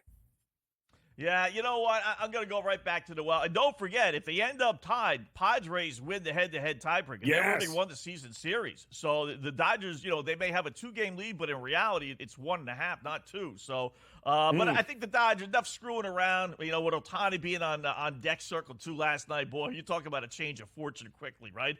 But the lead's down to 2, 5 left. Jack Flaherty, by the way, we can throw this out there later on, but, where would the Detroit Tigers be if they wouldn't have traded away Jack Flaherty, right? Interesting. Yeah, but he's with the Dodgers. He's 6-3. Are the Dodgers with him on the mound? I think LA gets the win tonight. Yeah, you've got Royals up 1-0, by the way, in the bottom of the 5th. Yankees have tacked on a run there. And one disgusting final play. You like Oakland, Texas here tonight. Who you leaning? Yeah, last home series for the A's, they got over 30,000. That almost is like their entire season total. They got in one game, so everyone's all pumped to go see the Oakland A's. Why not? They're 31-28 since the All-Star break, believe it or not. So give me Oakland, pick them at home, and I'll throw 2 real quickly at you. Ohtani, 2 bases or more, -120. He's had 2 bases or more in 4 of his last 5 games, hitting over 350 month of September, Joe. He'll get that tonight. Oh, it's good stuff there, Scotty. Funniest part, though, is that they were arresting people at Oakland because they were stealing seats.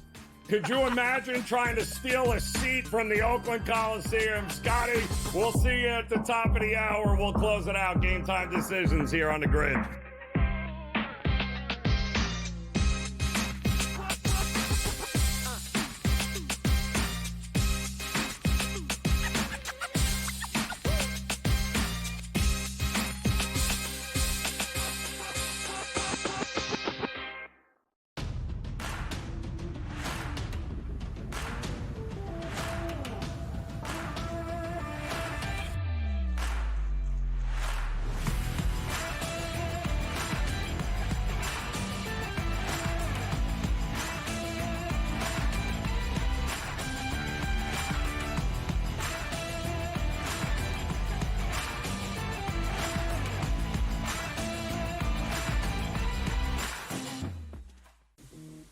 Right here with you on Pro Football Today on SportsGrid. Odds in motion, trying to see what lines have moved throughout the week. Never felt more comfortable in this set than I do for this year. Brady, I'm just getting angry. The hot takes are going to be here all long, people.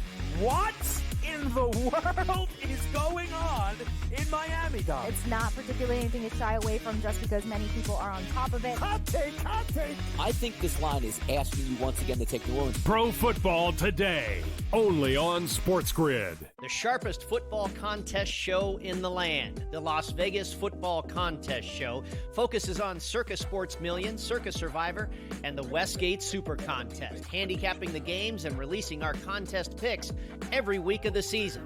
With 2 former Super Contest winners, Brady Cannon and James Salinas, a former NFL player, Mike Pritchard, and over $1 million in contest prize money won combined, the Las Vegas Football Contest Show will have you prepared this season like none other. There is going to be an energy to Game Time Decisions that you will feel night in and night out. We're going to go through every single thing, and I've got a great team behind me that's going to help me get the job done. I want this to be the place that people come to. We are going to hit every single one of those markets that you need to know about. There is not going to be a better place, I promise you, than Game Time Decisions. We will have everything at our disposal, and we will use that to our advantage. I'm Kevin Walsh. Tune into Game Time Decisions from 6 to 8 p.m. Eastern on SportsGrid.